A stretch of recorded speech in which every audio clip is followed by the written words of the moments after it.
Hello guys, welcome back to SRK Photoworks YouTube channel. So nowadays, these types of photos are trending everywhere. It's very simple guys, just watch the video till the end, let's start.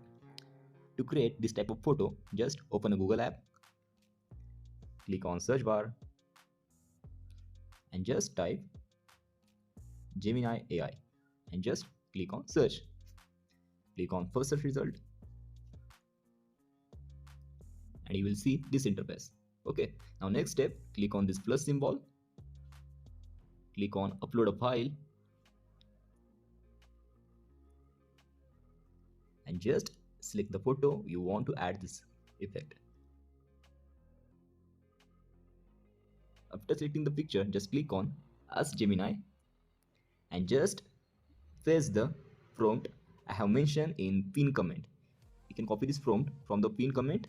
Okay, and just click on this symbol send and AI started working on your picture. By the way guys, if you are watching our videos and if you haven't liked, share and subscribe our YouTube channel yet, then do it guys, it helps me a lot to make more videos for you. Okay, and you can see it looks perfect. You can see the before one and the after one, before one and the after one. It looks perfect. And to save the picture, just tap on the photo and click on this download symbol.